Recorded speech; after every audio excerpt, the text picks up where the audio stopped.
Hey y'all, welcome to day 35. Tough day. As you can imagine, my phone has been blowing up and gonna work on trying to go through this morning. Couple of announcements. Um, Jamie Kurtstetter won the quilt and she's decided to let me re-raffle it. So we had saved all the tickets in the barrel because I kind of felt like she would probably do this. So we will have the redrawing for that quilt at some point. Also, the TDA Summit is already underway and will go live today. Just look at the retweet I did of Matt Savage's tweet about that.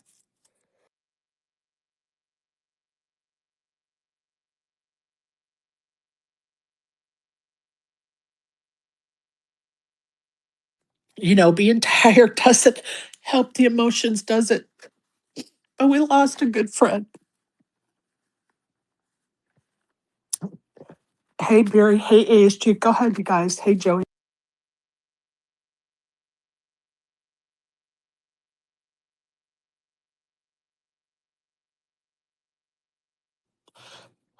I don't know. Was my microphone on? Are you there, Barry? ASG? Yeah, your mic was on. Okay. If anybody has a story they'd like to share, please do so. Um, as many of us know, and you know that Fats has been battling cancer for over a year now, and he battled long and hard. It was throat or tongue cancer, which was very rough to treat, as well as you can imagine recover from any of those treatments that he had to undergo. Um, Go ahead, Barry.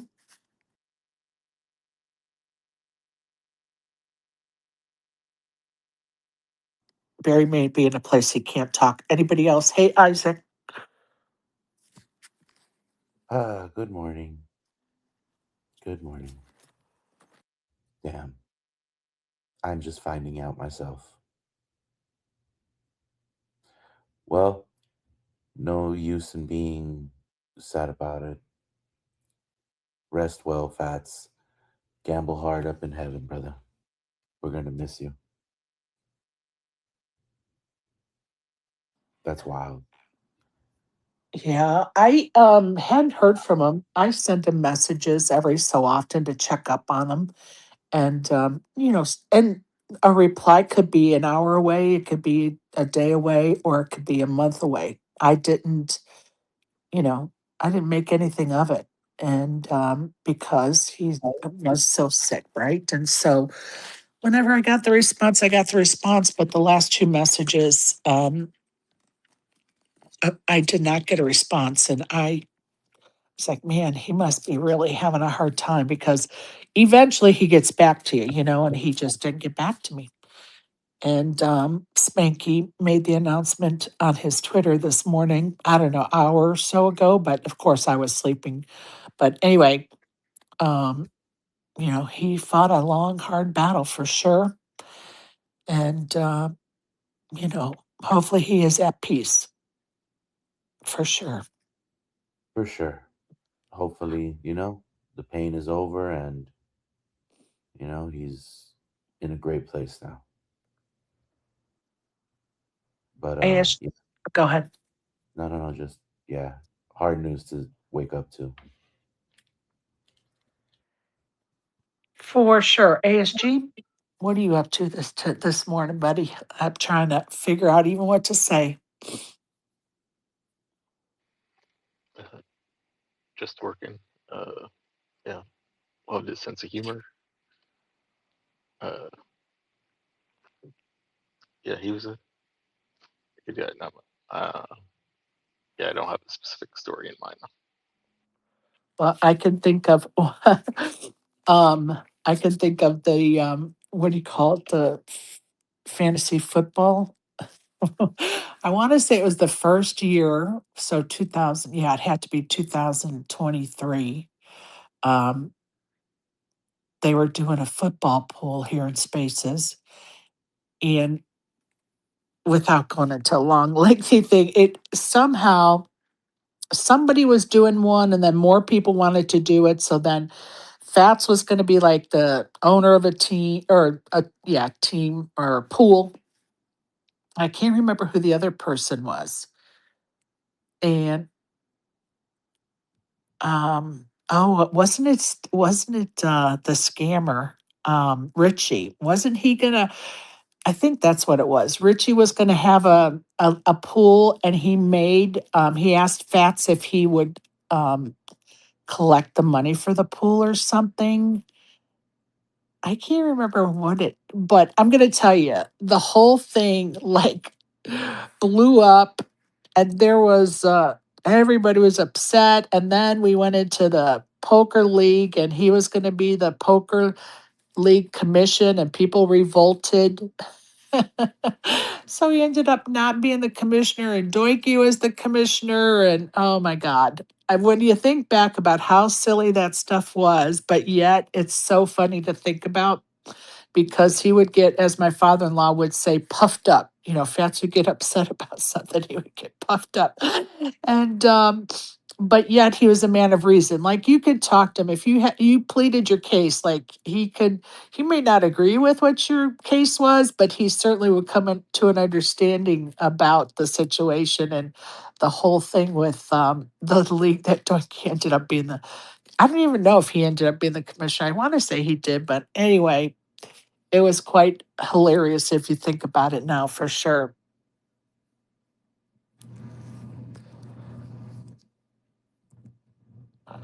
I want to read something that he texted me um, because I think it's important that people know what he was thinking when he was going through what he was going through in the last few months. Um, I don't know when I screenshotted. I don't remember. I didn't get the date, but this was a few months ago. Um, he had sent me an update, and I said, "Thanks for the update. You hang in there, bud." And he said, "I'm trying my best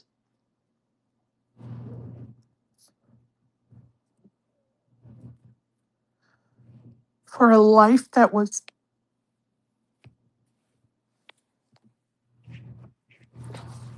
It's okay, Cher. Just take your time.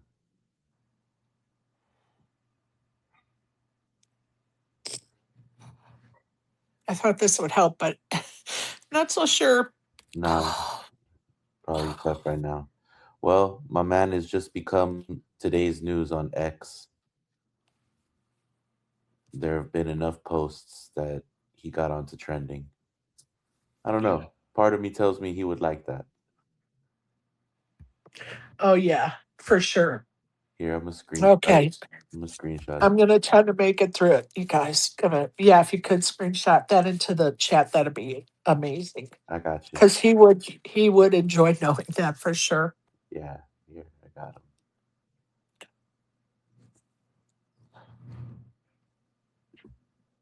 For a life that was so wonderful and ran on such a great schedule, the timing of how it will all eventually end really sucks.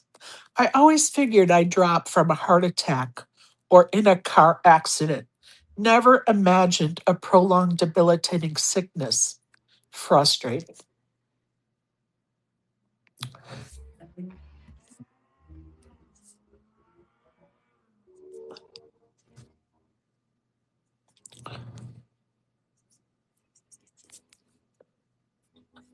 Hard to hear, hard to read.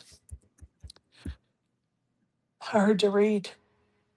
But he got it, right? Like he understood the position he was in, and um, him and I had many conversations about him reflecting on what he was going through on his life, what he expected in Spaces, the healing that he wanted to leave Spaces community in a better place, and he wanted so badly for people to just forgive each other and to move on, that he even made peace with people that maybe some of us would have never dreamt he would have ever made peace with, but he found a way for sure.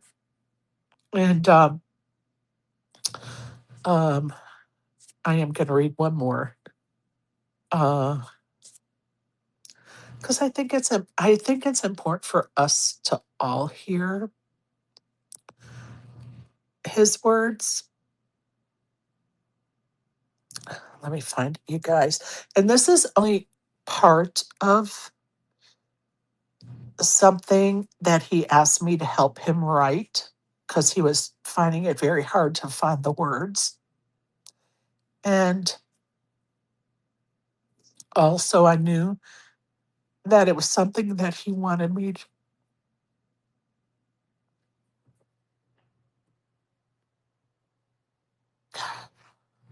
to talk about after he passed. So I'm just going to read part of it because I think it's really important for all of us to hear what his wishes were for us here in the Spaces community.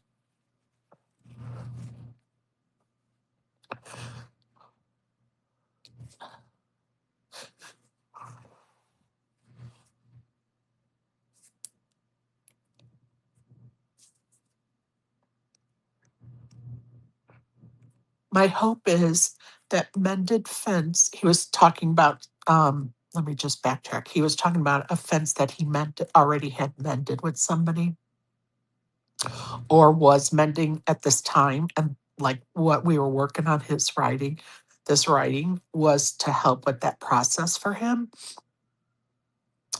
My hope is that mended fence has contributed to a better spaces community, more harmonious. Second to all of my family, friends, and followers. It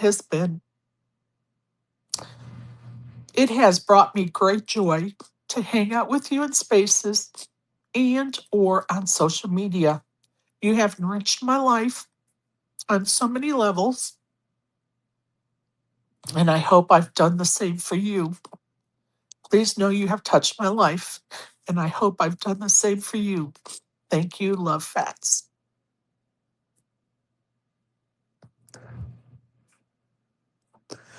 I promised him that I would help deliver his messages. And I'm going to tell you, whether I wait 10 minutes or 10 hours, it's never going to be easy.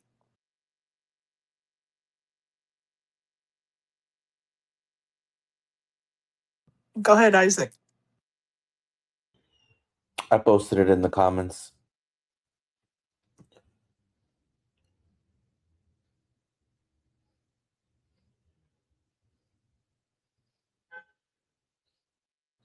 Hey, Joey. Are you there, Joey? I know you're trying to get to the summit, so we're going to skip your lesson today so Okay. that you can. I don't know if you've ever even spoke with Fats. I don't even know if you know who we're talking about. I do not, but I'm so sorry for your loss, Sherry. Well, thank you. Our community has definitely lost somebody special to us, and I appreciate that on all of our behalfs. But I don't want you to hang around because I Okay. know you're trying to get to the TDA, buddy. I'm Appreciate actually you. I'm actually outside on the steps. Oh, good. So, Perfect. yeah, there's a, Perfect. yeah. Go do your thing, and I'm so sorry, everybody. I mean, listen, I have one thing to say though, is we we don't live in the now. We live by how we're remembered, and it sounds like Fats is going to live for all of eternity. I could just tell.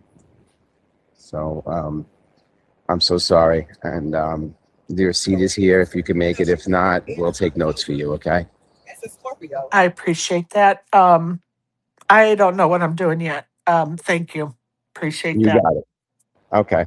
I'll talk to you later. Okay, I'll message you. Okay. Bye-bye. Bye. Okay, anybody in the audience that would like to come up and tell a story or make comments, you are more than welcome to. And of course, if I have anybody blocked and they get word to me, I'll be happy to unblock them if they want to come in and say anything. I have no problem with that at all. As a matter of fact, Fats would love that, for sure. And Judging by how many people are in the Gitmo, I'm sure there's a few that could use that. say that again, please. I said that judging by how many people are in the Gitmo right now, I'm sure that there's a couple of people that could use an unblocking maybe. Yeah, they're more than welcome to get word to me. I didn't have time to just go down the list and unblock people because I've been answering other messages that I got. But yeah, I see in the chat, Omar's lies. It was basically just one person who decided to attack and lead the assault against Fats, a good man of high integrity from being the commissioner of our Spaces League. Rest in peace, real Fats. We must now protect pirate Barry at all costs at Kitty. So I don't know what it says. There's a screenshot of Omar on the run with the tards. I don't even remember that. Oh my God, Clayton. Him and Clayton are in heaven together. They can waste each other's time with their deep and thoughtful conversations and arguments. And I mean that was with the best of the best. Oh, it's a little poetic that the two of them are now in heaven together. The yin and the yang of heaven, Clayton and Fats. Clayton drinking his tea and Fats eating a bowl of ice cream. Come on, you have to find the humor in that as they both look over the sunset. Gotta find the humor in that. So poetic. Oh, I know. Yeah, I'll say he probably would be talking about how it's okay that Matt Savage wasn't nominated for the Poker Hall of Fame because he ruined Seven Card Stud as we know it. Oh, yeah. Do you want to tell why he said that? Oh, because Matt Savage was, I guess, pivotal in implementing the rule that you can't bet double on a paired board on 4th Street. I love it. Oh my God. And that's exactly what he would have said to Matt the day after the slate was released. You know damn well he would have said exactly that to him. That he didn't get on the slate because he screwed up 7 card stud. Oh God. Every time he would say that to Matt would just giggle and then defend his actions, right? That's hilarious. That's hilarious. Um, yeah, I don't even know what to say, you guys. Just felt it necessary to go ahead and open the space anyway. If any folks want to come in and give us a story or whatever, a comment. You know, this morning I thought about the hat and the coin that he did. For those that don't know, Fats was a sports bettor, one of the, a sharp, as they say, in the sports betting world. And in as far as I know, the first time he did it, I want to say it was in the year that everybody had the oh my God, talk Sherry, the football pools, and he did the hat and the coin, the hat and the coin. I don't know if he ever did it before then. That was the first I and Spaces people heard of it, and basically what it was is he took all the NFL games of the season. And before the season started, he would do a coin flip to decide which team was going to win that game. So he did all of the games every Sunday. He did a coin flip, but he did that preseason. So before the season started, he had his picks from the hat and the coin for all the games for every team of the season. No, No, am I wrong? Am I wrong? no, Oh, he go did ahead. it at the beginning of for each week he had he had a bet with Omar that uh, a hat and a coin, where the hat decided which of the five matchups would he be picking on, and a coin would decide which team uh, would be the would beat the spread. Um, that a hat and a coin with its five picks would beat Omar with his five picks. Got it. Thank you for that. Do you guys, I don't sports bet, so all those intricacies I just don't know about. So anyway, but he was um, he did the had the coin flip. And the last time he did it like for the whole season. I don't know. I think he did it on some app and they could take wages or something as to accuracy. I don't even know. But let me tell you something. I used to get such a kick out of the hat and the coin discussion because honestly, it was so accurate. You wouldn't think it would have been as accurate as it was. I mean, when you think about mathematics and all that, yeah, probably. But I'm just saying, you have people that are getting paid lots of money to give their picks to people, right? And he's doing a coin flip for it. I used to just find the irony in that funny, and he would talk about it so passionately, so passionately. Um, yeah, I just got a kick out of the hat and coin for sure. And then he got very upset when Omar kept calling it the cat in the hat. Right, right. He would. I think he finally released. How do you say it? Relinquished. Oh, because then people started calling it the Cat in the Hat, which of course is a Dr. Seuss book, which has nothing to do with sports betting.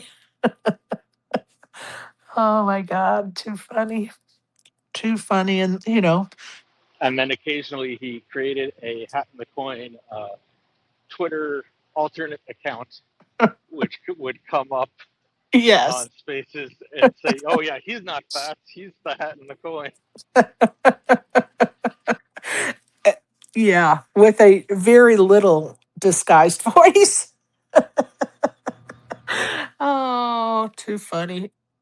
He did try to entertain us, that is for sure. And his how could we forget his not coiny, corny dad jokes. We're always, ready to unload those dad jokes. And let's not forget him. I'm sorry, I just had a brain fart. Through the whole Richie thing, like what a scumbag. Richie, for those that don't know, left Fats holding the bag for many deaths here in the poker community and spaces. And when I say holding the bag, maybe not, um, I don't know, like Fats took up the debt because he believed in Richie, and all of us were like, he's a piece of shit. And Fats never gave up on him. Like even till last year, never gave up on the fact that he thought Richie was going to repay the money he owed to people. And if you don't know who that piece of shit is, he um, ran off with a lot of money from like they were supposed to do a circa. He was supposed to turn in a team for the circus survivor, and every week he would tell the people, that they're doing well when in fact he had never even bought the team after he collected the money, and like he was just such a scammer. And Fatch just try to get the guy through it, like help him find a way to pay it back so that he can have, come back into the community whole. And, of course, Richie screwed him over. Well, part of the reason why he believed in Richie so much or whatever is because, according to him, it wasn't a lot of money because it was like $3,000 or something. Like it was definitely like Yeah. less than 5K. Well, and don't forget, it was okay. That was for, I'm thinking you're talking about the fantasy, or not the fantasy, the football money. But Fats was also, trying to speak on his behalf for the money that Richie, took away from the sharp from Keith and that whole ordeal. And then, Keith ended up stepping up and paying for stuff. and just incurring more debt to make it right for the little people, so to speak. And I'm not trying to dismiss anybody by using that term. I'm just trying to be general about it. And so, I think it ended up being somewhere around, I don't know, $8,000 or $10,000 just to the sharp guy, I think. It's been so long since I've even thought about all that.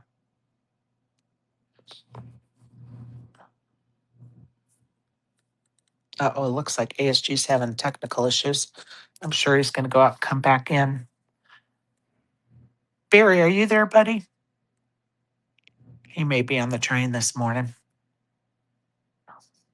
Okay, no problem, bud. Isaac, I'm here. all right, Isaac.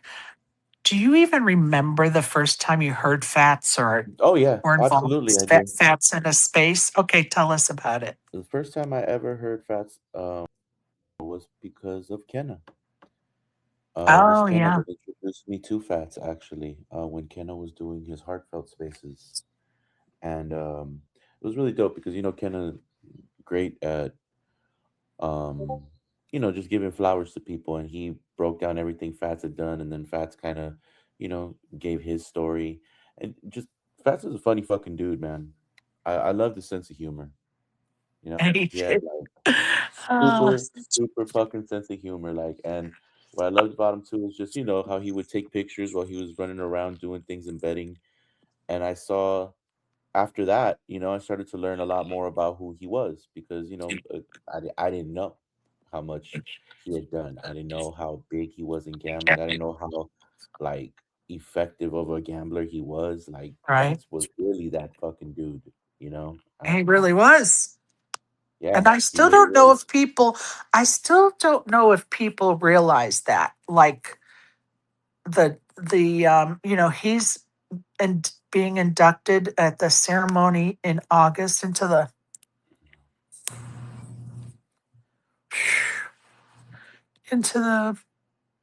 Gambling Hall of Fame. yes.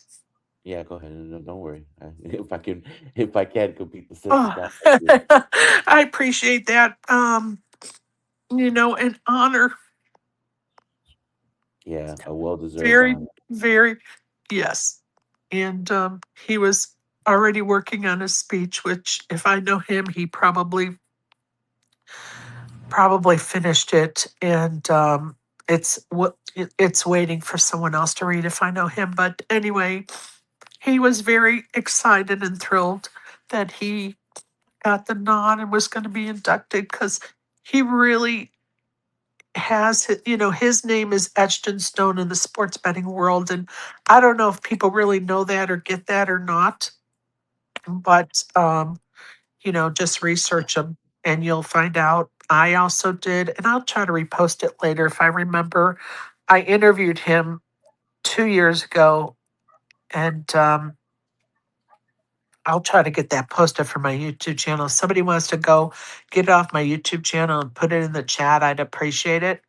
And it just gives you a little more sight as to, yeah, in spaces, he was, a goofy dad joke telling guy with maybe a little bit of perversion from time to time, because he definitely loved the ladies. And I'm going to tell you, one of the first times I was exposed to fat, so to speak, um, it was really, and I can't even remember the exact what it was, but came into it Richie's space. I'm pretty sure it was. And, I'm going to tell you, we all loved hanging out in Richie's spaces, and Barry's spaces, my spaces, whatever.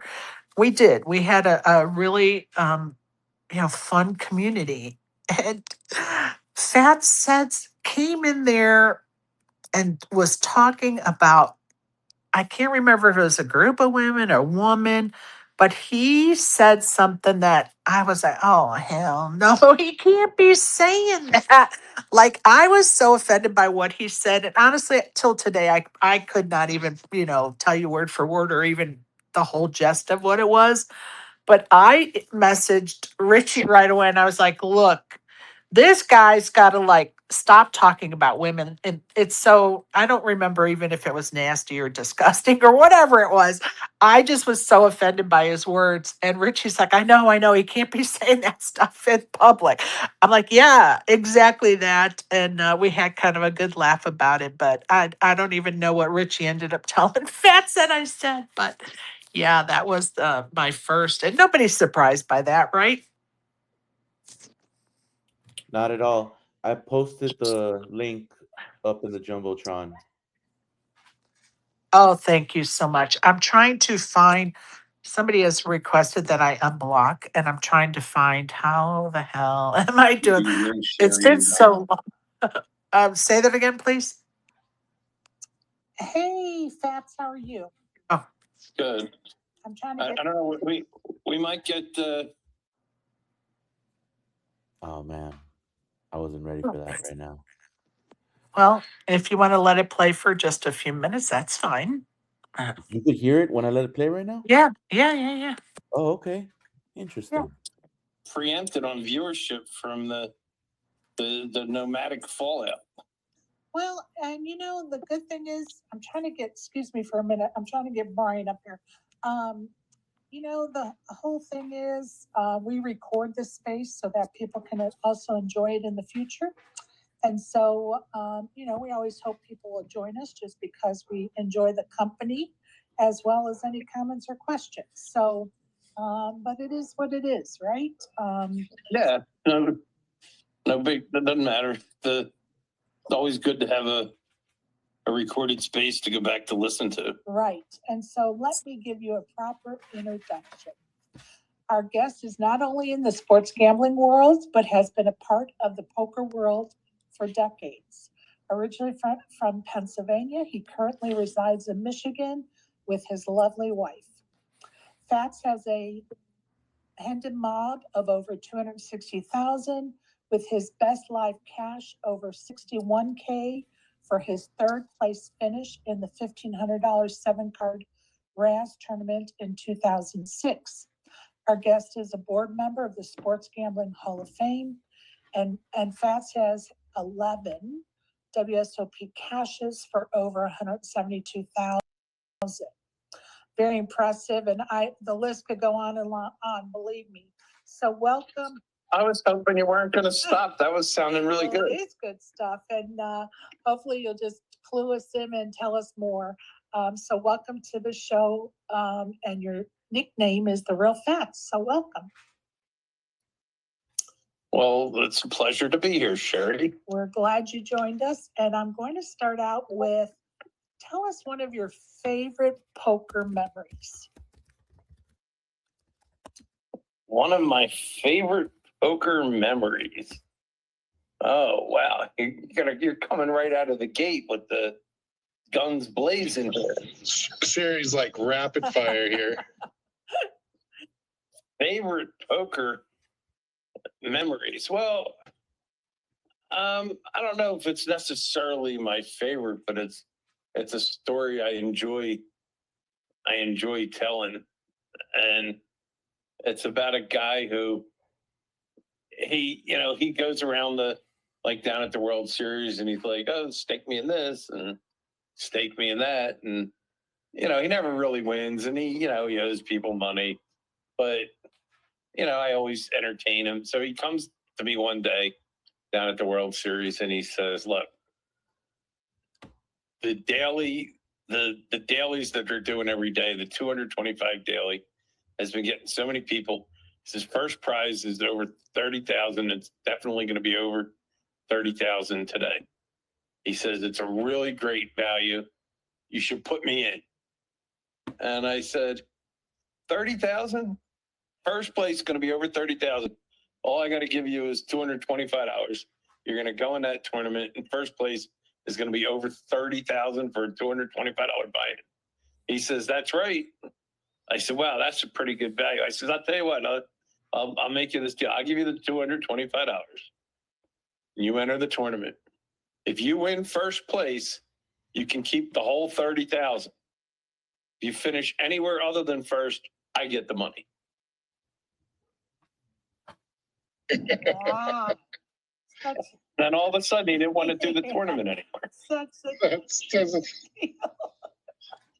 And he said, that's not fair. I said, what do you mean that's not fair?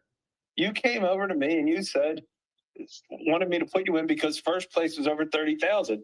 Well, if you weren't going to plan on winning the first place, then why would you want me to put you in? And I'm being extra nice to you. I'm going to let you keep the whole 30,000. That's the reason you came over here, isn't it? So that's how I chased him away. We play to win. We play to win. Yeah. Yeah, I used to have all kinds of lines. And somebody would say, because I used to have a couple of people I would stake, and then, people would get wind. I had a few people, and then they will want to know if I want to stake them too, and blah, blah, blah, and blah, blah, blah. And I used to tell them, if I get one more horse to enter in these tournaments, I said, I'm going to end up having to buy a glue factory. Well, you were bound to win though, because you had the whole stable. You want to laugh? I'll tell you, the same guy that I just did that thing with the 30,000. Okay. This guy was a one-shot wonder. He won one tournament at the Mirage, and this guy milked that result as if he was some kind of poker star into getting staked in a bunch of stuff. And originally, when I first met him, I kind of got sucked into this a little bit and thought he was better than he was, because I was playing with him in a tournament and I saw his play and he wasn't playing that bad. And so I was staking him on a few things. And so anyway, I was putting him in satellites, and I think he lost like between 10 and 15 satellites in a row. He just went on a bad satellite run. Ouch. And down at the World Series, they usually have like those little reporters with a microphone and a little camera, and they'll sit there and they'll catch somebody walking by and they'll do an interview, and they'll catch somebody else walking by and they'll do an interview. Right. And somehow he got on an interview with one of these people and got them to interview him as a satellite expert. On how to lose a satellite? I saw, this is right on the cuff of him losing like 15 satellites in a row. I see this interview that he does about, we're talking to Steve Fredericks, satellite expert. I went bananas. I thought it was Snoop Dogg. No, not Snoop Dogg. Can you put that in pause a minute? He's a I good just guy. know him from the spaces since I started coming in. Hopefully Yeah. I'll get to meet him face to face in December. So, this year, the Sports Gambling Hall of Fame inducted 10 members. And I'm going to throw out one of their names. And if you have a story about them or something you'd like to tell us about them, please do. If not, just say pass and I'll name somebody else. Okay. Bob Martin. Bob Martin is one of the best lines makers ever back in the day, but he was just a little bit before my time, so I only know of him. Never had a chance to work with him or, really see his expertise in action. Gotcha. Billy Baxter. Billy Baxter. How can you not love Billy Baxter? Not only is he now in the Sports Gambling Hall of Fame, but he's also in the World Series of Poker Hall of Fame. Yeah. And I mean, this guy is he's just such a he has like technology still. He hasn't caught up with technology yet, like with cell phones and all that. I mean, I think he's got to have a cell phone, but you would never know that he even knows how to use it. But he's such an old school, nice gentleman. And so this year he was being inducted, obviously, into the the Sports Gambling Hall of Fame.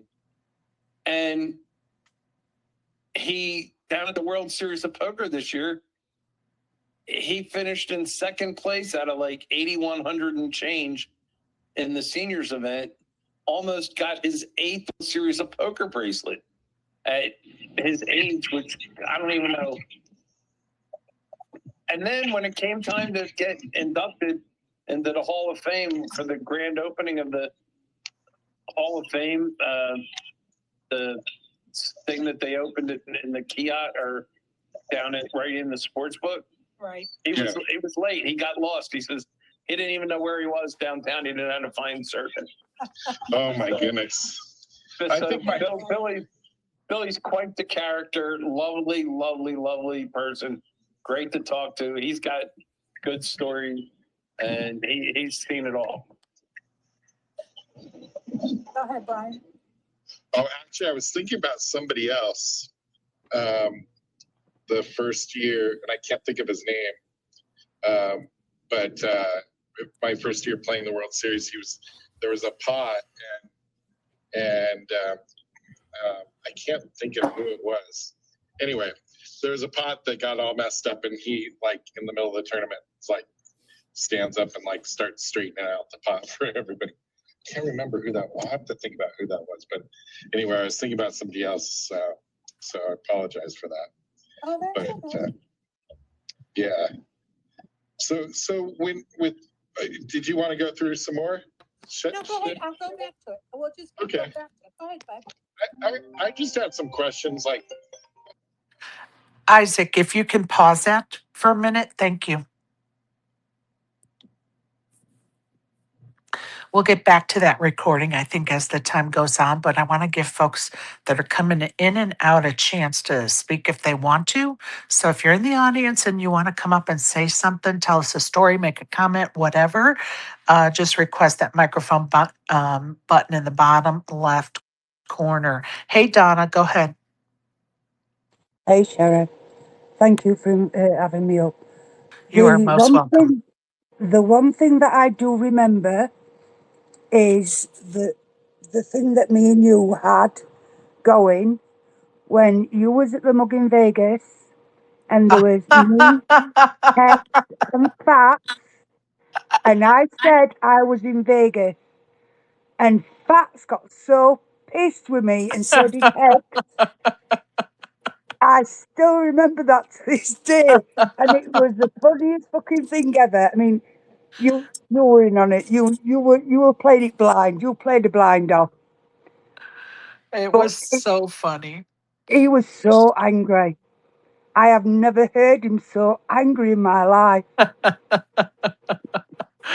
Oh, Dawn was still in England, and she had them thinking that she was coming to the meetup game in Vegas, and Fats and Hextopian were so mad at her for tricking them. You know, it was a bit.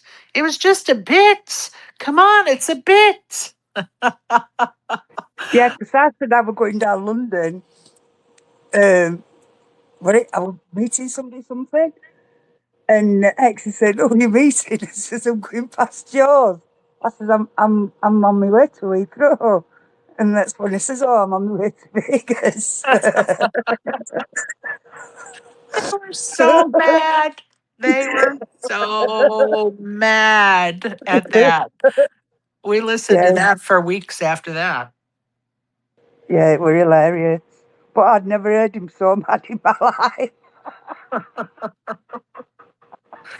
And listening to that recording that Isaac put on just a minute ago, it really is the way we want to remember him, right? So, Isaac, I'm glad you started playing that, and we will listen to more of it as time goes on for sure. Okay, we have Donna. Was there anything else you'd like to say, honey? No, that's it. Thank you. And I hope Mug and everything went well. And I hope you enjoy the rest of your Vegas. I'm going to leave now. Thank you. You don't have to leave. You're more than welcome to stay, and I appreciate your kind words. Thank you. Well, I'm just sorry, Sherry. I mean, he told me, I spoke to him Monday, and I said to him, I said, look, don't speak. Just want to say to you that everybody loves you. Everybody's sending the love, and we just want you out of pain. And the last things he said to me was, you will get you will get an announcement soon, and I love you. Yeah. So I got it out for everybody to say that we all loved him. So he knew that when he was fine, he couldn't speak, Sherry. Yeah, I He know. said Yeah. his organs was perfectly fine. It was the cancer that was ravaging him. So I think it went further than than we all knew actually. So And it's a yeah, brutal that form of cancer is really fucking brutal because they can't eat because it's the tongue, the throat area. They can't eat and drink and everything tastes funny. It hurts. The treatment is horrible. Like it is really a brutal fucking cancer. yeah. Well, at least I got to say my goodbye. So like my tears were over a long time ago when he first phoned me when he told me. It doesn't hurt as much now. I'm just glad that he's at peace and he's out of pain. Right. I mean, it still hurts, but I don't think I've got as many tears left to cry Right. as I did when he told me Yeah, when he it's been first a came out. definitely been a trail of tears the last year, listening to his journey and plight. And, at one point he really did give up hope.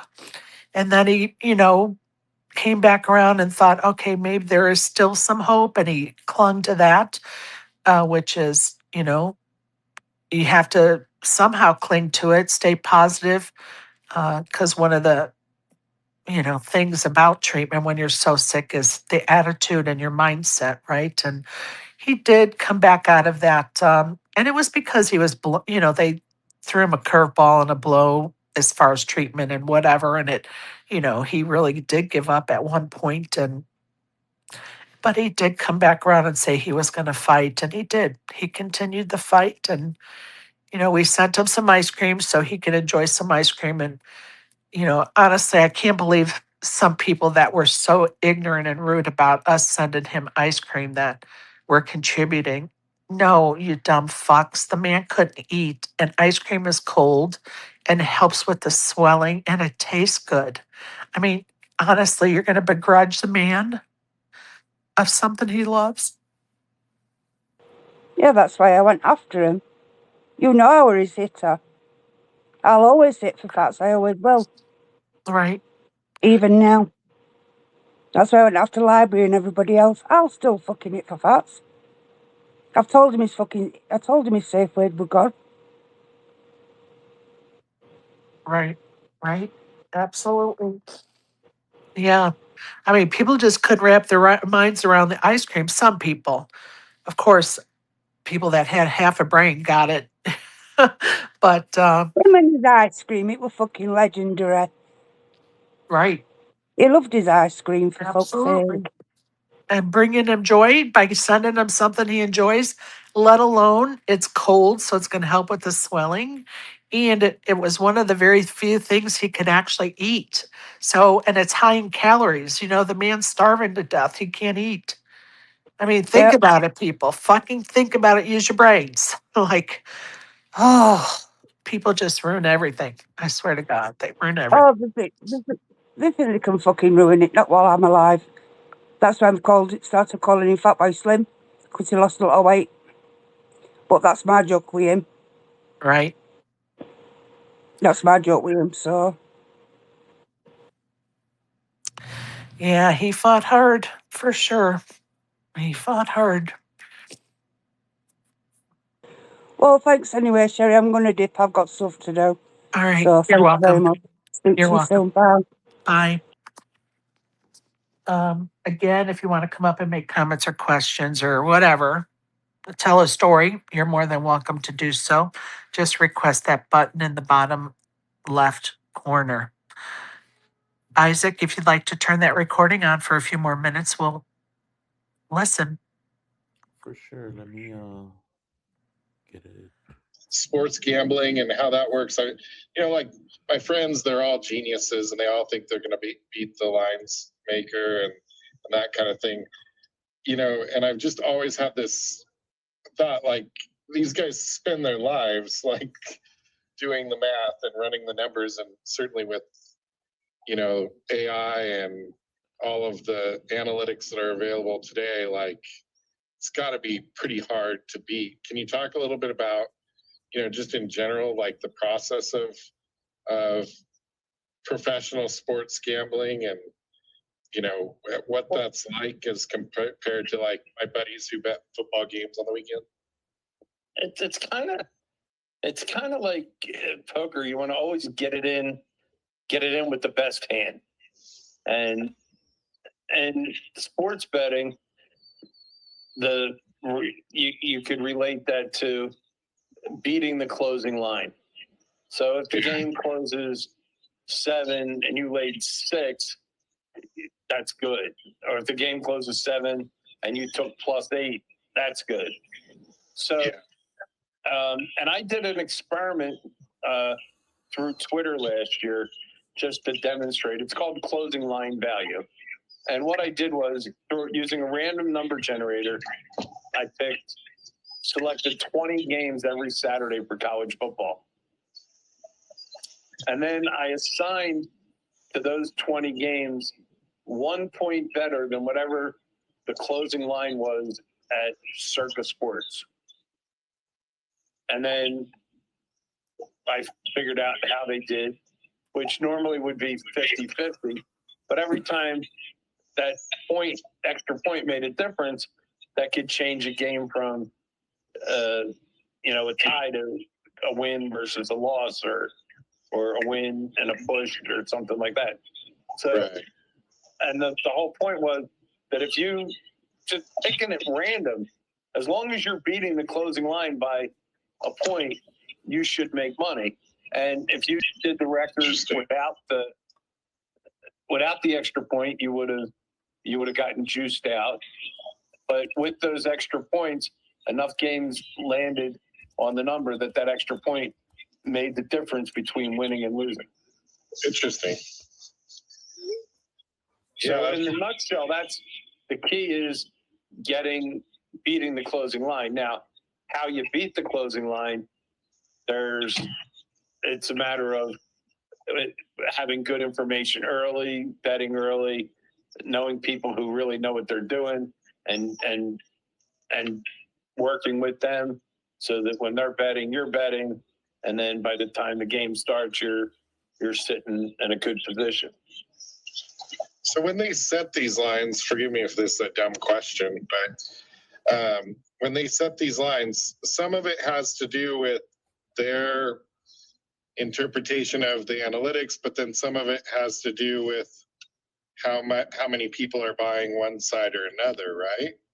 Well, what they do, like, for example, when Circa puts up their opening line on Sunday morning or Sunday afternoon after the first game's kick, they'll put up their opening line for the following Sunday, and they'll take 3,000 on a side and 1,000 on a total.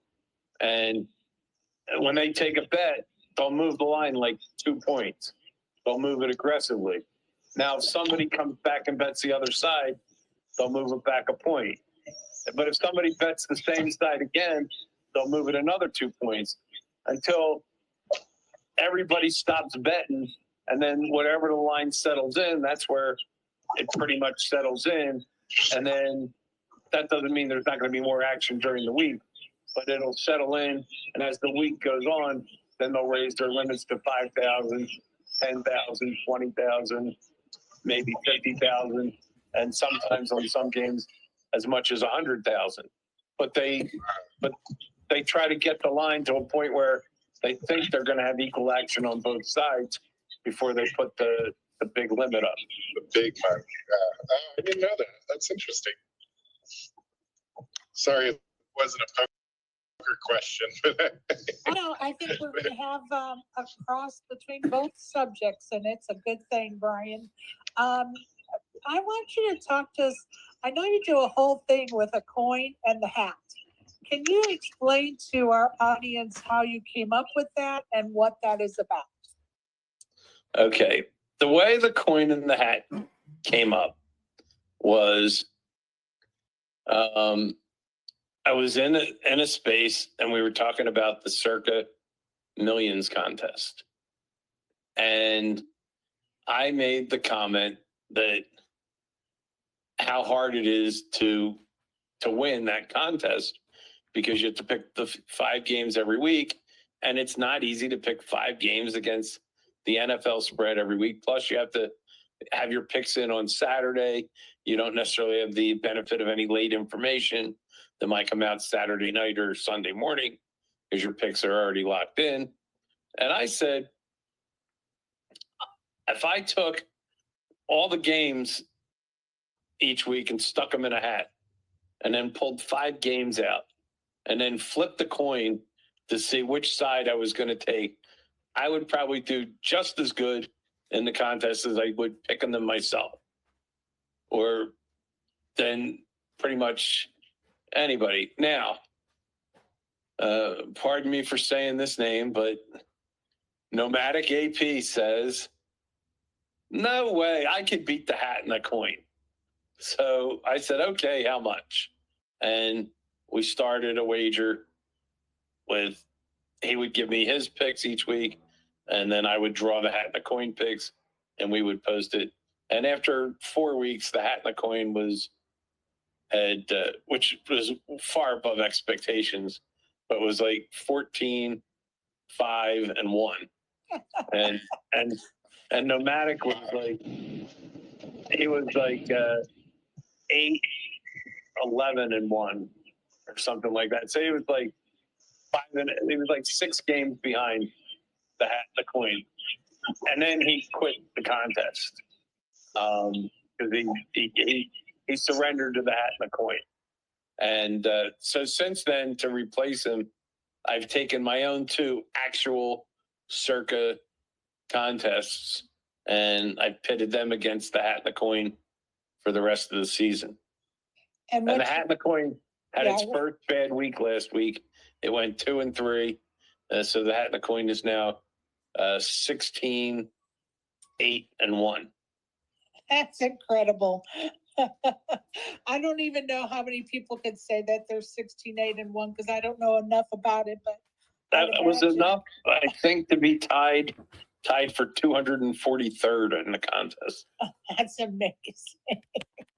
Oh, that's amazing. So fun. Okay, I'm going to throw another name out there for you. Another inductee into the Hall of Fame this year was Frank Lefty Rosenthal. Well, Frank Lefty Rosenthal is the guy who was played by, in the movie Casino, was played by Robert De Niro.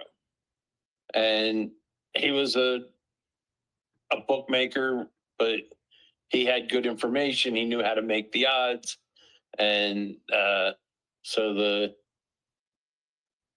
the wise guys or the mob would kind of, they protected him, and they wanted him to run the books and do that. He was very successful because he always had the right information and knew what the right odds should be, and did whatever homework or math he had to do to get that done. And that was his, that was why he was so famous. And if you watch the movie is pretty accurate to how the story ended up going as far as the portrayal of his life. And it's gonna, next time I watch it, and I'm gonna do it soon, just because now I have that in my mind that I need to think about that as a good depiction of real life. So I appreciate that heads up. How about Billy Waters? Well, Billy Walters is the legend of legends. He's the I mean, there wouldn't even be a sports gambling Hall of Fame if he wasn't in it. It would have no credibility. I mean, he is the greatest sport, given credit for being the greatest sports gambler ever in the business. And what made him so great was he knew how to maximize getting down without people jumping in and stealing your information. In other words, like if the original, there was a computer program And the guy who wrote the program went to Vegas and started using his computer program to handicap football and did really well. Well, he was doing so well, he got noticed. Like, people were like, wow, this guy's doing pretty good. So now this guy would go into a casino and he would bet, and let's say he would bet somebody -5, and the line would move to 6. They would move to 6 after he bet it. Now he'd go down to the next casino and lay 5. Well, by the time he got to the next casino, somebody that saw him bet at the first casino had already run down to the next casino and run down to the next casino. And by the time he went all around town, his game was gone everywhere. Wow. So Billy, so this guy wasn't good at he was good at making the numbers and betting and knowing what to bet, but he wasn't good at actually getting the bets down. Well, Billy Walters put together a whole network so that he could take out everything at one shot. Everybody had beepers, and there'd be a runner in every casino, and that would be one way. Then Billy sometimes he would bet a game, and he would bet the wrong side, and people would see the guy bet the wrong side, and then they'd go follow him, and then they go run to every casino and bet the wrong side. And then Billy would come back in with everybody all at once and bet the right side. Now he had a whole point better because everybody else moved the line down following the guy. He only made one wrong bet and he makes 10 right bets. And so he moves the line for hardly any juice. So Billy was the master of faking and all this stuff. He was so good that every Sunday we would talk about the games from Saturday in college football and college basketball. And so one season, this is what I tell people, one season I said I charted Billy all his plays for Saturdays in college football and all his plays in college basketball. And I said, do you know what his winning percentage was? Does anybody want to care to guess? 57%. Anybody else? Oh, no, 100%. 100%. Sherry, 99. Sherry has the correct answer, 100%. And you say, how could he win 100% of his games? And the reason I say he won 100% of his games is because the next day, after all the games have been played, every single game where there was a line movement and the line movement held up and won, everybody would say, well, that was a Billy game. And every game where there was a line movement and the game lost, everybody would say that was a Billy setup game. So therefore, he had to pick 100% because all the ones that moved won and all the ones that moved and lost, he was betting those were fakes. So he was really on the other side. So he had to pick 100% every Saturday. That's great. I love it. Let me do a couple of house cleaning things, will you, Brian and Fats?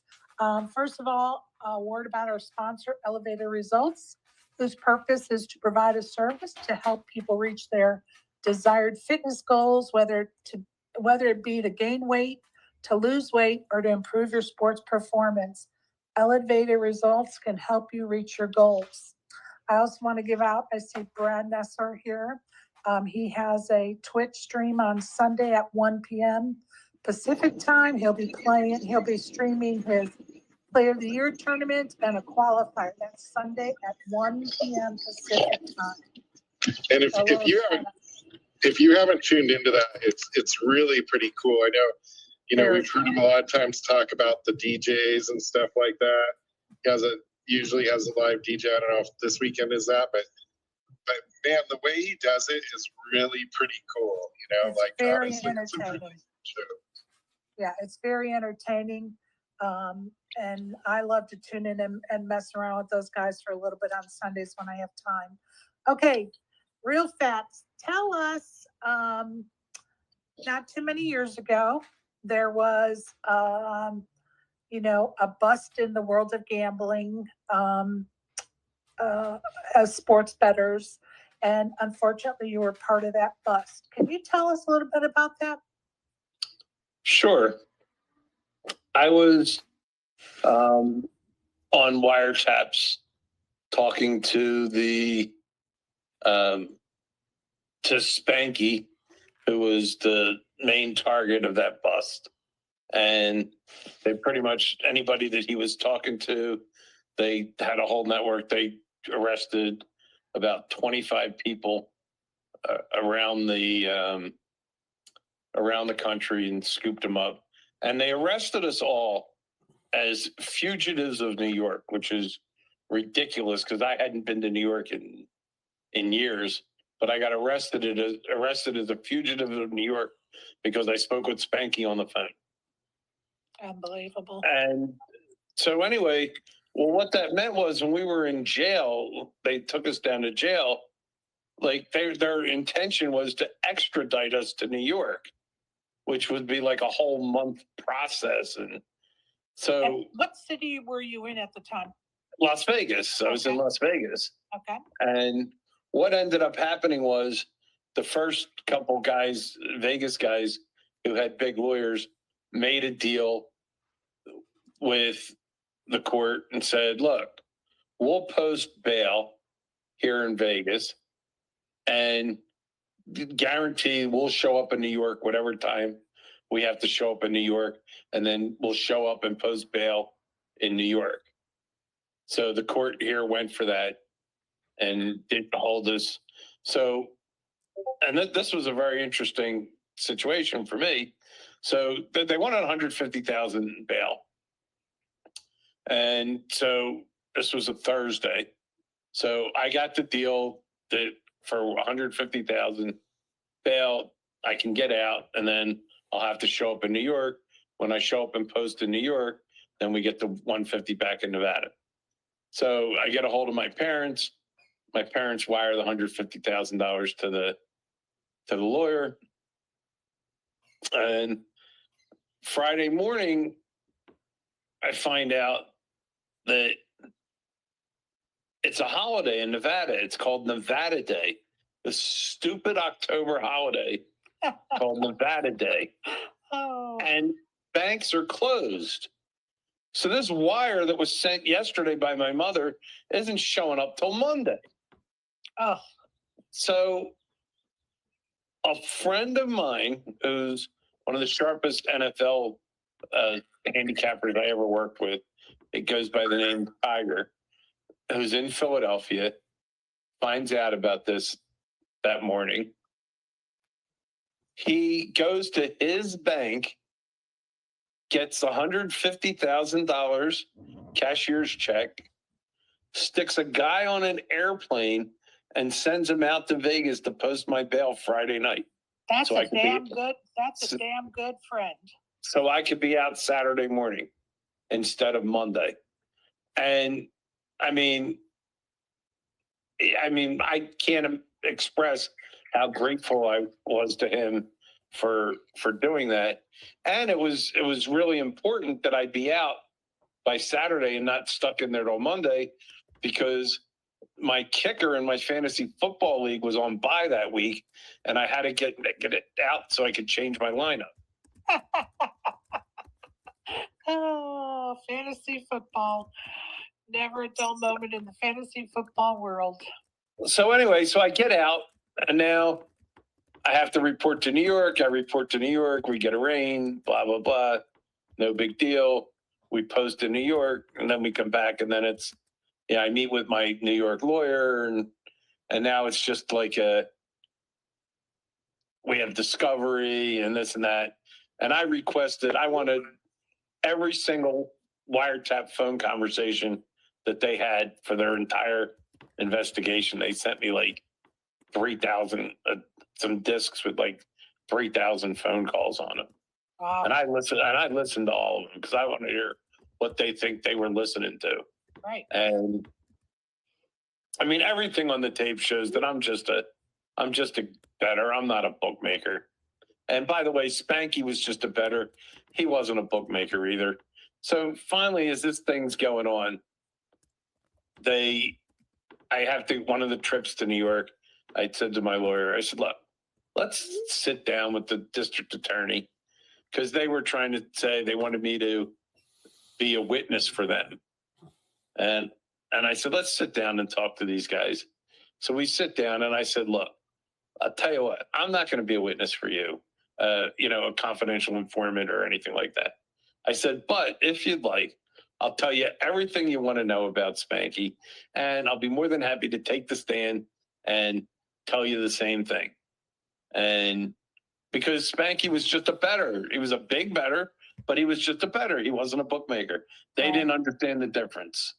And the district attorney says to me, this is the district attorney, not just a assistant DA. This is the district attorney.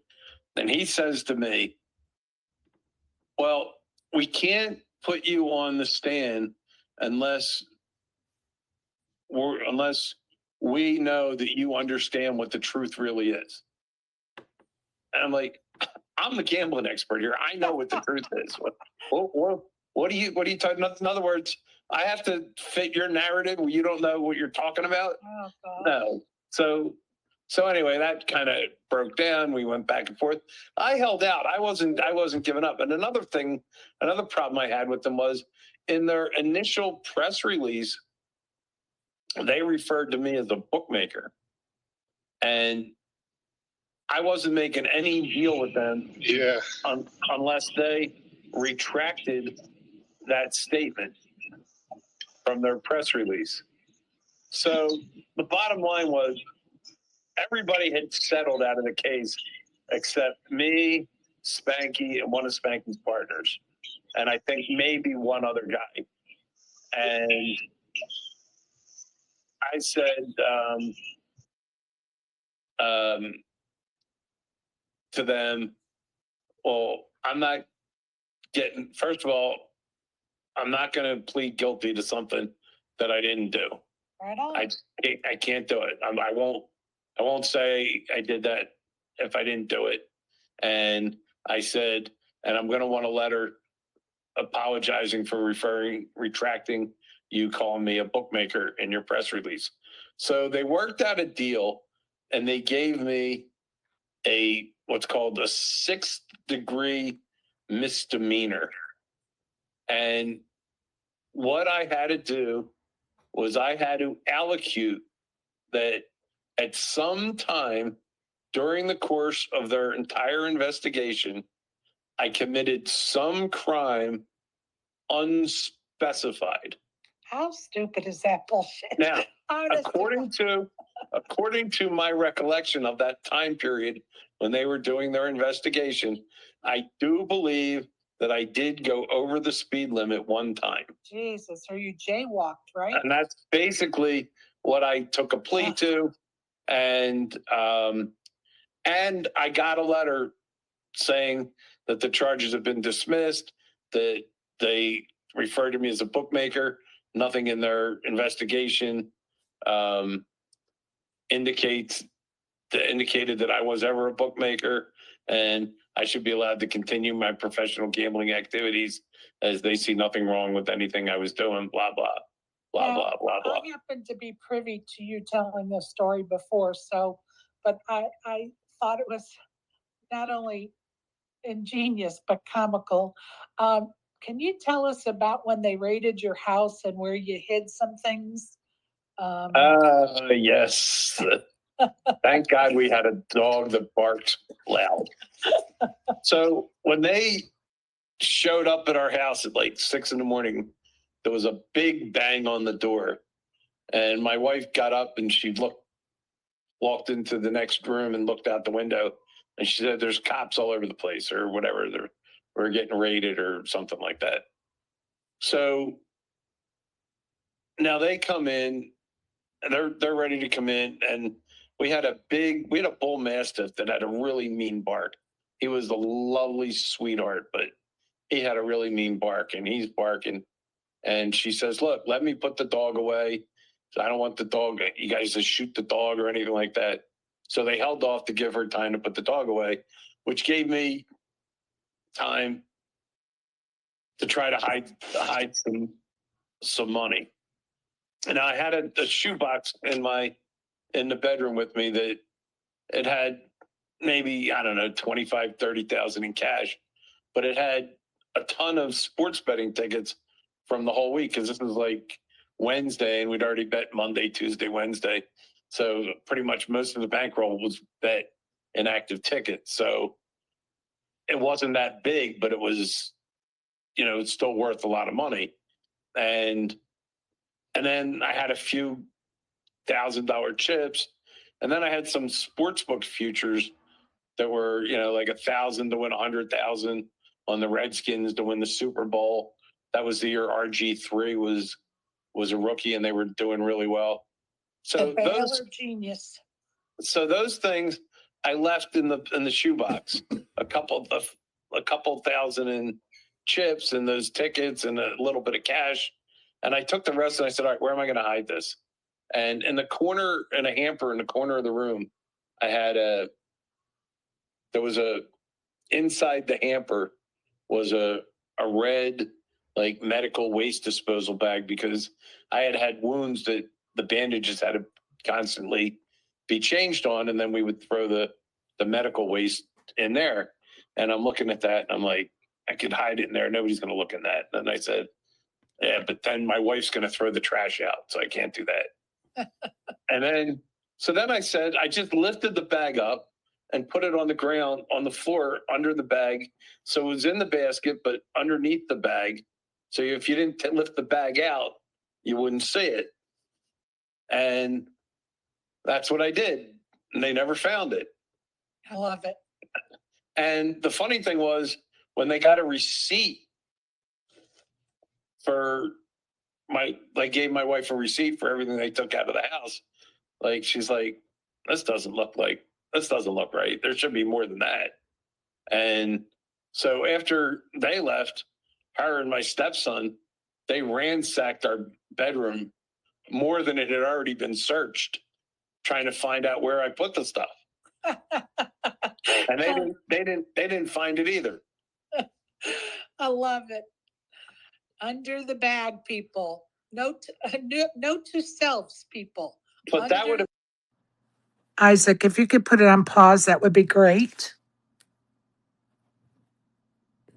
Thank you. It sure is nice hearing his voice from when he was still healthy, as far as not being diagnosed with that cancer that got him in the end. Definitely want to hear his voice for sure. I think that was from 2023 interview. Any of you that are in the audience, you're more than welcome to come up and chat with us, make some remarks, tell us a story.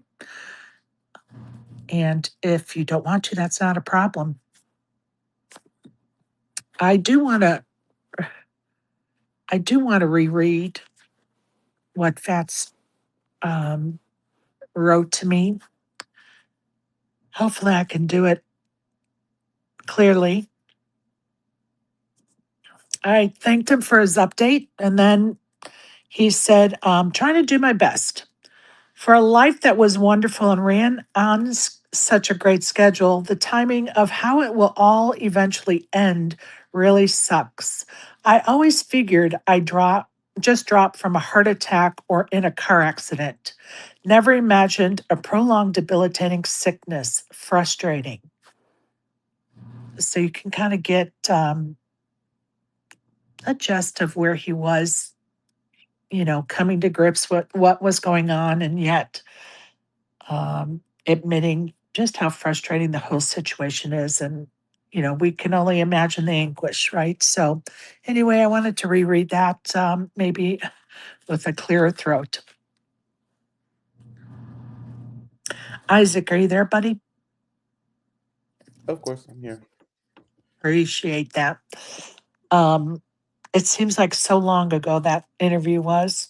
It's crazy how time has passed, and we all know here in Spaces, time really passes at 5 times the speed, I think, because so much goes on in real time and Spaces.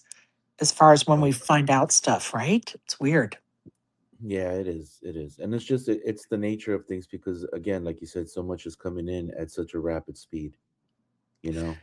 And So from it's all like over. everything is so up to the date that it's like, damn, it moves just incredibly quickly. Yeah, for sure. And I love that message you sent me. Thank you. Appreciate that. Let me know.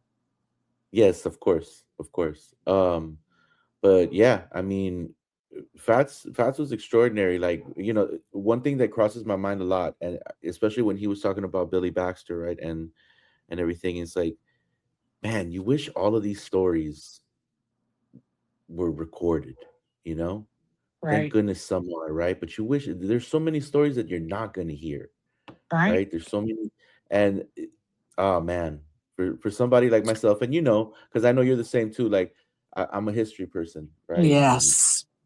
the stories matter to me, We you know, love the old stories, whether they're sports betting, poker. We all love those old stories. for real, for real. i- Old Vegas stories, whatever. We love it. And I did talk to him in the last few months about his book and trying to figure out a way to help him get it written and finished. And it was just too hard on him.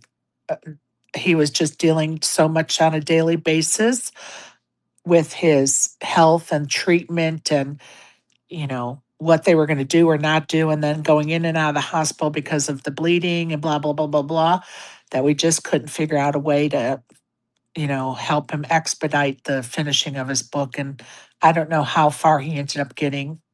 The last conversation I had with him about it was probably, this is June. So, pardon me, maybe 2, 3 months ago. I could check my DMs but not that it matters. But anyway, um, yeah, I was trying to figure out a way because he was doing a lot of dictating, and then dictating to typing would, be automated. But of course, he couldn't do that. So we were looking at other things, and I don't know if he ended up getting any more of it written or not, but we'll see. Time will tell for sure. Time will Definitely. tell. But hopefully he did get a lot of the stories written that maybe the book may be shorter than expected, but still written, right? Yeah, yeah, that would be awesome. That would be awesome for sure. That would be cool. It would be cool for sure. All right, you guys. I am going to give it a few more minutes. And if anybody wants to come up and share a story or make comments, you're more than welcome to. And I'll give it a few more minutes and then I'm going to go ahead and end the space. Go ahead, Barry. Yeah, thanks, Sherry. I was on a train. I couldn't talk, but I figured. nice, I figured you're on the train. nice tribute. Yeah, I hate these fucking tearjerkers. I'm sorry. Nah, it's, I mean, one of these things you knew it was coming. He always reminded me of like that Jackie Gleason type. He played Minnesota Fats in The Hustler, and there's an episode of The Honeymooners where Norton thinks he dies, and he's trying to console Alice, and he's like, "Don't worry, Alice. He's approaching the pearly gates right now. They're probably ripping down some of it to let him in." So it's just, it's So, it's it's sad, but Father Time is undefeated, and at least he's out of pain, and we've got his memories. amen. And it is nice listening to this recording for sure. It is really nice to hear his voice before he was sick with the cancer. Because of course, with it being in his mouth and tongue and everything, it was toward the end, it was hard to even understand him and even tougher for him to even talk. Right? It was such a struggle. So to be able to play something from the past that he is jolly and telling his dad jokes and reminiscing, and it's good. It's a good thing for sure.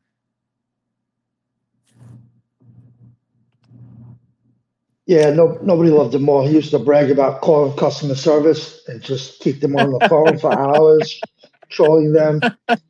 He just loved it.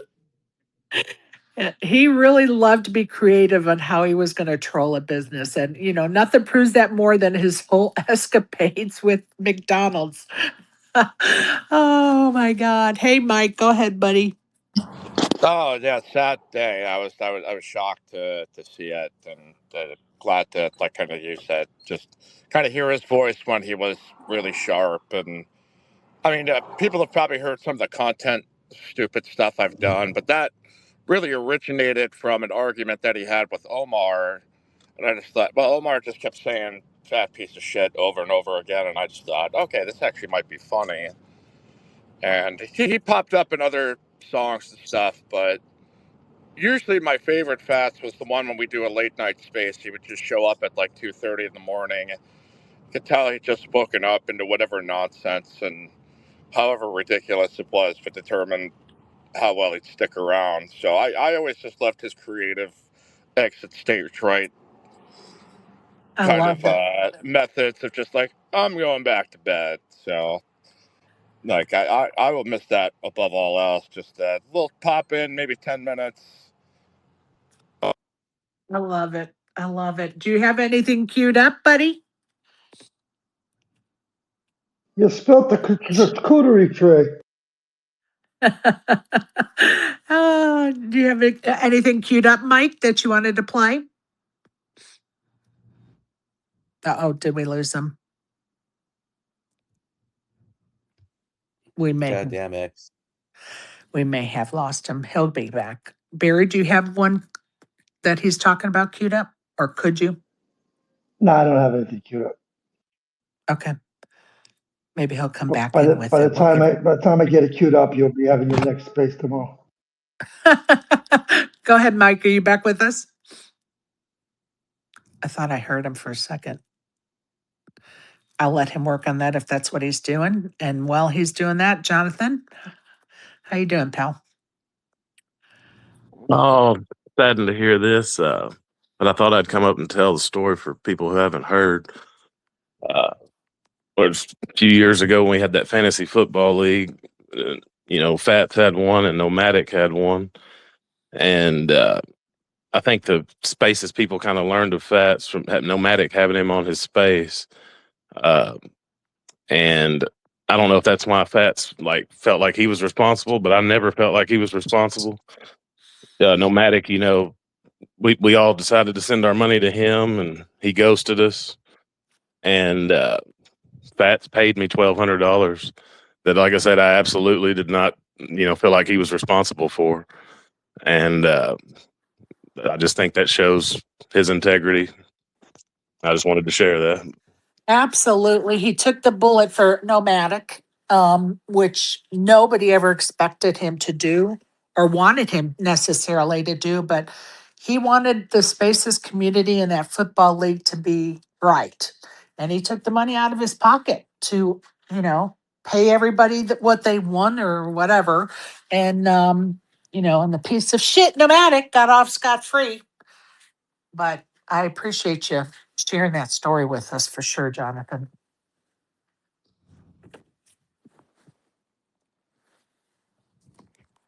All this seems like so long ago, you guys. It's so bizarre, the time warp of spaces. It really is so freaking bizarre when you think about all the shit that's happened. We started all this crap in May, end of April of 2023. And here we are. It's insane. Mike, are you there, buddy? Yeah. Driving back from the dog park, I at least wanted to get my 2 cents in before the space shut down. Well, I appreciate that. And I don't think you heard me, but I was wondering if you could queue up one of your wonderful hits with Fats in it. Trying to think if there was one that had fat. There's one that he has a line where it's like, "You answer your questions, you're an idiot." But I'm still driving back, so it would take me a few minutes to load up. But yeah, never forget the him over BJ contest about calling with King High. I mean, he went on for that with like he was a Mad Dog on a bone for months on that. And we're just like, can you guys just stop this? But when he had a mission, he would not let that thing go. That was always such an endearing quality of just, like, there goes the fat man again. It's classic. And the Lord knows I was the victim of that dog, with a bone myself when and it's so funny because he always like blamed me, but it was me, Kieran, and Blue in a space calling him out about um, him possibly or alluding to the fact that he was going to let somebody play under his account. Oh, that's right. Yeah, that was. Oh, that sent everybody in circles for a while. That, and I think we understood like his intention, but I think he didn't quite understand the severity of like what people were thinking about as ghosting versus. I think he just thought, hey, I'm going to do a Right. nice thing here for whoever, and around and around we went for a while.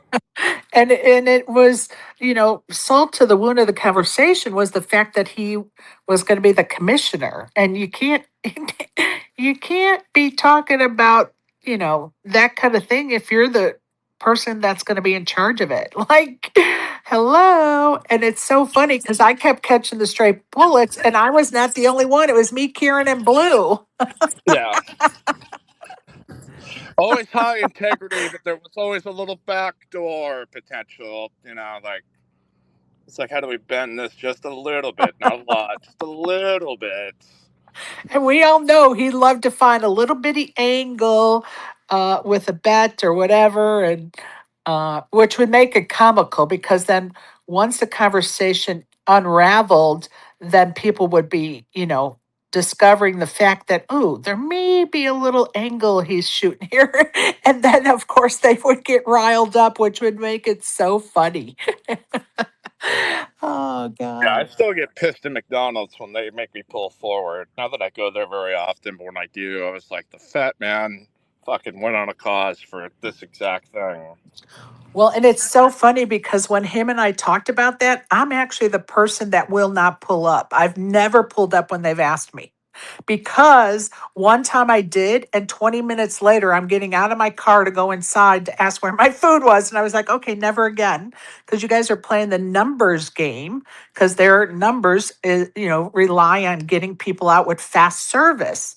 And so that was the one and only time I pulled forward. And so when he started that whole conversation, I was like, yes, I'm in. Go ahead, Barry. Yeah, I think to circle back to Jonathan, what he was saying, Sure. nomadic AP, he was a really good talker, Yep. and the way he would say it, or if you listen to him, or just the way I remember things, you would think that him and Fats they went back 30 years.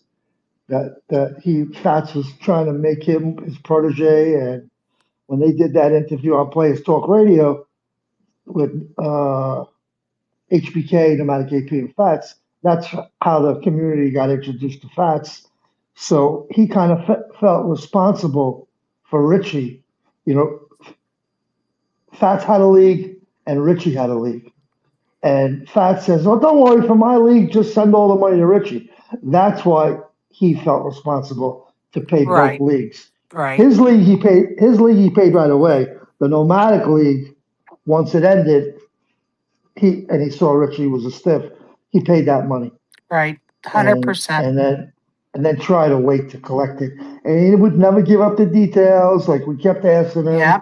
was a deal made? What was going on? Did he pay? Is he a scumbag? And he just wouldn't give him up. And so he's working. He got a job. He's doing this. He's doing that. Every We excuse for him, trying to help him try to make give it him the right. benefit, Yeah. right? The benefit of the doubt till the bitter end. So that's the way I remember that story. No, 100%. And just in recent times, I talked to him about that. And actually, he would be the first to tell you if was here right now that he no longer defends that man and that he agrees with us that he's a piece of shit. And which, of course, we all know that deep down. He knew that, but he was trying to make it right. So, and kudos to Fats for being the man he is, that he wanted to make sure that nobody got screwed. And he took Another thing, too, Go ahead. I haven't been in spaces as much as some of y'all, but I never heard him be nasty to anybody, even though people were nasty to him. Uh, is that true? Fair to say? Absolutely fair to say. Because he took a lot of abuse for his weight. And, some may know this and some may not, but, he tried to take it with a grain of salt, but there were days that got to him. 100% got to him when people were throwing his weight at him and making comments and whatever. And, he's human. And there were definitely days where it got to him, but he always just tried to play it off as well. And, it was kind of a tightrope to walk. Gonna miss him keeping GRP in line because he's like the only person that he actually listens to. It's like, yeah, you're right, Fats. I love it. You're right. Yeah, I And miss that. Yeah, he had no opportunities to try to set the record straight with them over the past couple of months. So GRP has just been running wild. and he Well, would like set 10 him people straight. replying to him. But yeah, I think he had some story that GRP tried to sneak into Bet Bash, and he Yep. strolled up to him on his cart like the deputy or some kind of shit like that. Yeah, Yeah, he reported him while he was eating hot dogs, and he ended up Yep. getting him thrown out. Yep. He certainly did get GRP thrown out for crashing without a ticket. Which, when you hear Fats tell the story, it's hilarious, right? Because you're like, oh my God, Fats, you're such a Karen sometimes, Fats. But it's funny. I'm here for it. No offense, Karen. Chest. I see her in the audience. Do it. You guys know what I mean. yeah. If everybody else had to pay $1,000 for a ticket, and you see some guy with high socks on dipping into the buffet, I'd maybe put my Karen wig on too. It's like, get the I know. I'm with you. I'm with you. But it's JRP, Mike. It's JRP. well respected gambler of all, feared by the industry. So Oh, GRP. He's I, a I, wa- I was there last year when men in the library stole a scooter, and that's proof that not every bit hits. Because right. he was actually mad. I mean, it was funny, like the first 30 seconds, Right. but Until then you but then realized you he was mad. then you realize he's mad. He was Yeah. trapped. He couldn't get up. He couldn't move around. You know, I was pissed. I mean, it was definitely enough to make you angry. Right. 100%. Absolutely. 100% justified. Yeah, like the first 10 seconds, you're like, "That's a hilarious," and then you just remember, man, the library is a douchebag. So they got whatever was coming to them there. Yeah, it was unfortunate. And joke gone awry because it was a little unnerving for Fats to have his wheels moved and he was stranded. I mean, he was virtually stranded where, sitting where he was. And it definitely was unnerving and it was very difficult for him to find a joke in it. We could, for like Barry said, 30 seconds, but after that, we were all like, oh shit, he's really upset. Oh no, like this is not, a bit. It's Yeah, real life. I was literally sitting a table away from him. Like it Right, was like right next to me. Like our chairs were back to back. So right. 10 seconds, it was holy shit! Look how funny that is. But then it was like everybody started getting angrier and angrier. Then the security came and started filling out reports. It was definitely and he's screaming. Yeah, It was definitely a sight to see. not good. Not good. Not good at all. And, like you said, the joke didn't land, right? Yeah, the joke didn't land. Oh, well.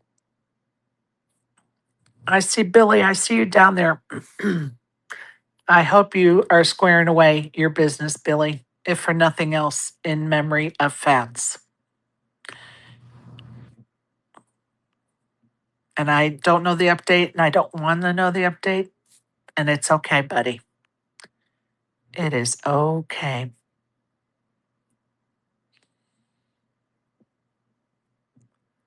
All right. Anybody else want to come up? You're more than welcome to do so. Mike, how's it being back at work, buddy? He may be trying to unload the dog. Do we know how old Fats was? Uh, I'd say younger than me. I thought he was like 64-ish, maybe 65. Before I look, I would say 61, but I'll look. Give me a second. Okay.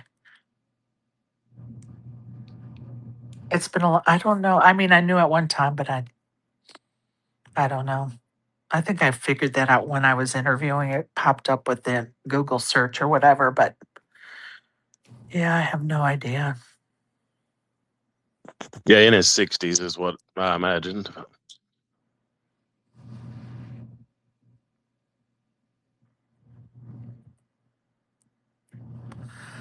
All right, Isaac, if you'd like to play some more of the recording, we'll do that for a few more minutes.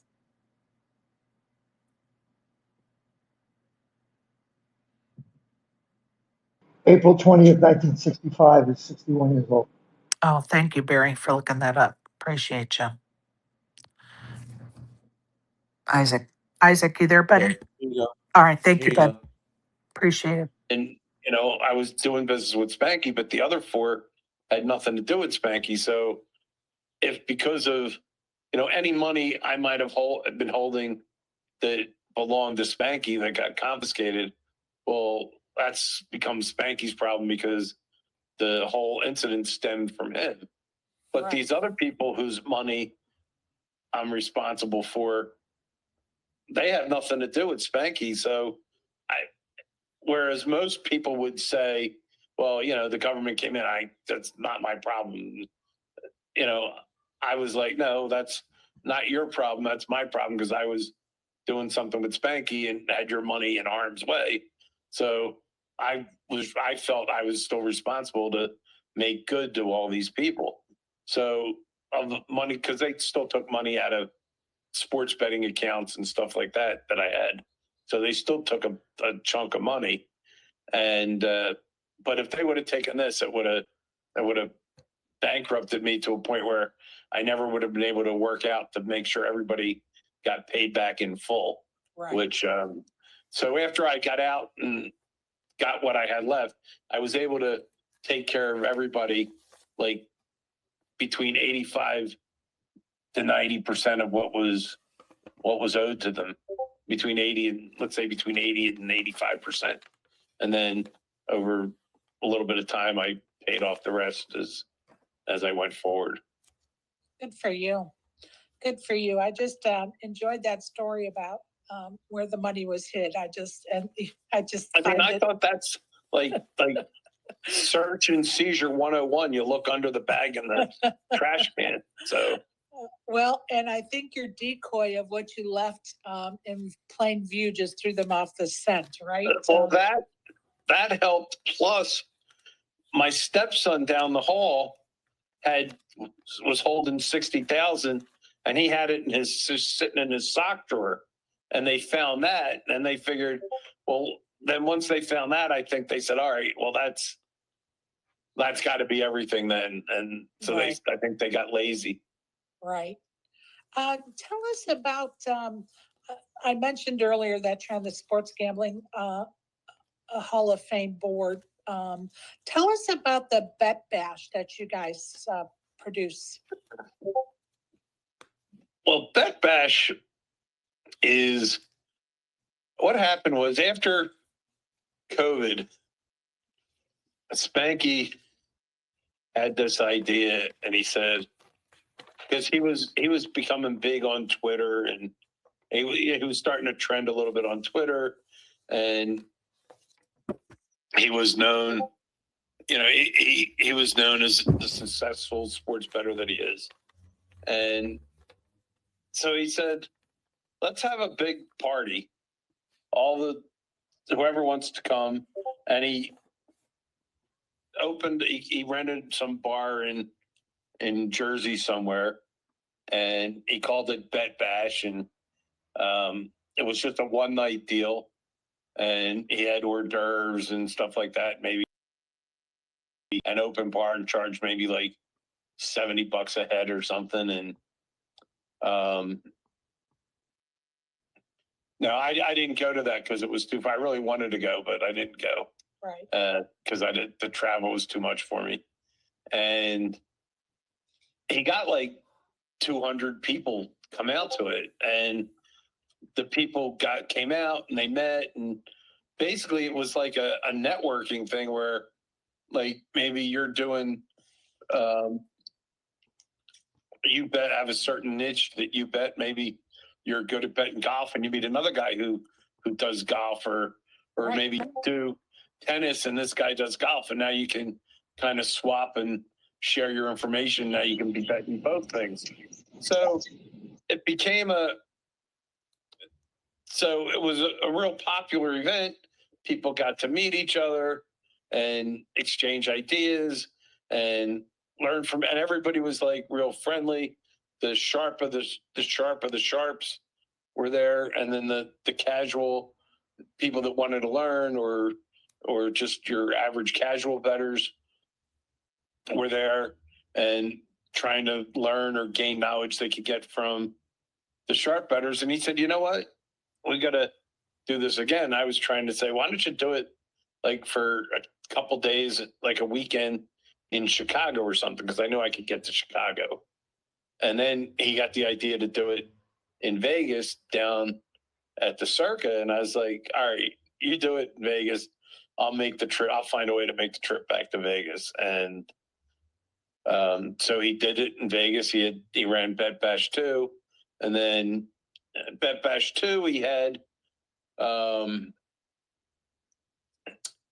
he had his seminars one night, and he had, with various panels discussing various sports betting topics and stuff like that. And then he had watch parties. It was during the NCAA tournament. So there was some watch parties and a swim watch party. And there were other social events. And then there was a thing called speed networking, which is kind of like speed dating. And you fill out a form that says what like type of interest you have in the sports, whether it's betting sports, whether it's media, whether it's that. And then they run this algorithm, and it's like speed dating. And every like 5 minutes you switch seats, and then you meet somebody else, and you try to make connections so that you can network and maybe meet people that you could do business with down the road and share information or whatever. Great and concept. So they did that, and then this year was Bet Bash 3, and then what he added to Bet Bash this year was he created the Sports Gambling Hall of Fame, and he put together 16 board members, and he asked me to be one of the board members, which I was honored to do. And I also worked with him, helping him try and get some of the bylaws set up, or some of the rules that, he was bouncing ideas off of me and stuff like that. But he set it up, and he got 16 of us, and he had rules in place for how we nominate everybody and stuff like that. And then we had the banquet. We had a big, that we had inducted our first class, and we had a banquet where everybody was inducted, and there was a ceremony, and each person was called up to receive their award or whatever. And this room was, for like somebody like me or anybody, right, was an honor to be in this room. The legends of sports gambling that were in this room all at one time was mind blowing. If you're in this business, and to have seen all these people together in the same room was just you can't even explain it. So he hit that out of the park, and then we had our final event, and now Bet Bash 4 is August 6th to 9th, I think, next year. awesome. The dates just came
Oh my goodness, I'm just talking to myself with my microphone off. Yes. Oh, my Lanta, I need some rest. But anyway, Matty S was in here, and I don't know if he's having technical issues or he's just busy and was trying to get in here and out or whatever. So hopefully he'll just post something or post whatever he may have wanted to comment about. I'm going to go around the horn. If you have something you'd like to add, now's the time because I am going to end the space in just a few minutes. So, Jonathan, I'm going to start with you, buddy. Well, I'll just thank you for honoring Fats like this. We appreciate it. Thank you. Appreciate your words. Isaac. I mean, man, it's gonna be a hell of a day. But rest in peace to Fats. I hope he's up there. Already putting together something. You know what I mean? Odds and I evens. do. But rest in peace, Fats. Amen.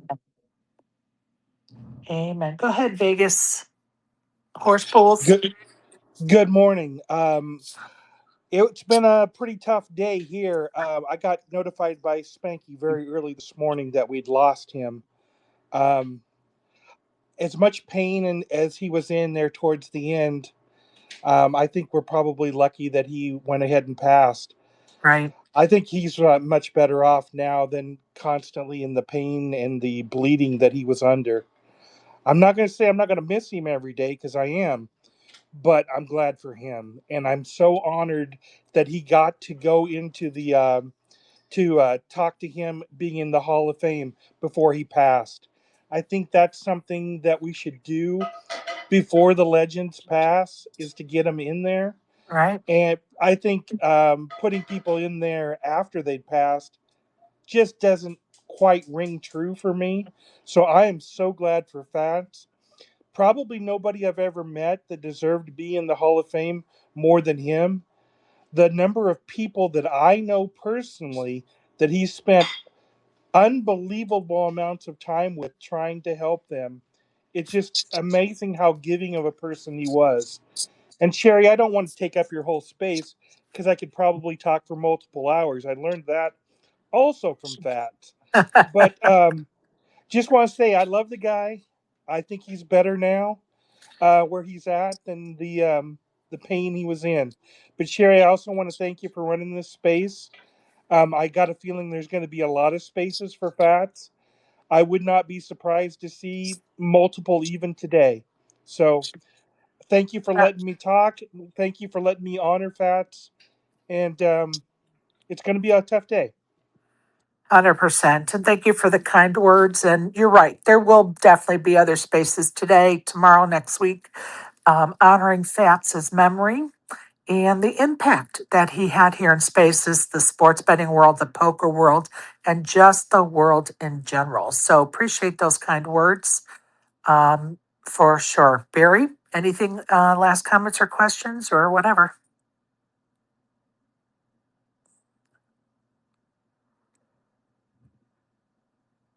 Uh-oh. Did we lose Barry? I see him as listener. Share. Oh, okay, no problem. No problem at all. And see, I still show him as the co-host. It's so wacky. Oh, wait, he's trying to get back up, I think. Hold on, hold on. Mm-hmm. Oh, Barry, the little blue dot. I don't know what's going on. It's saying a request, but all right, I'm going to remove you from co-host and see if that'll let me just bring you up as a speaker, maybe. I don't know. Here we go. Let me add as a speaker and see if that works. Barry, are you there? Yeah, somehow I got caught in the matrix, but I'm back. Did you have any last thoughts or whatever? Like Scott said, we could go on for hours and hours and hours. So Yeah, it's good stuff. He's for out of sure. pain, and that's all we can ask for. For sure. And I definitely agree that there will be many more spaces for folks to visit in.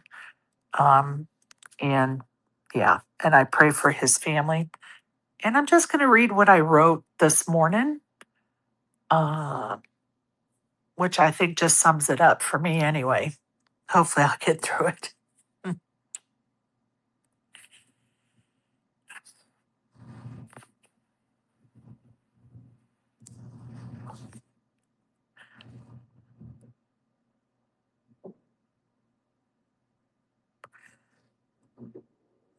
Saddened to hear the news of the passing of our friend Fats. Although selfishly we want him with us always. To not read his manifestos to McDonald's because they were too long, and to hear him convince us that the hat and the coin were a thing, and to hear him crave the good old charcuterie board. Yeah, we selfishly want him here.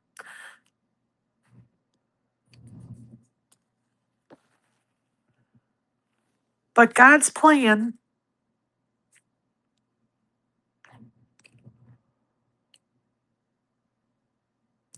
to give him peace is the greater plan.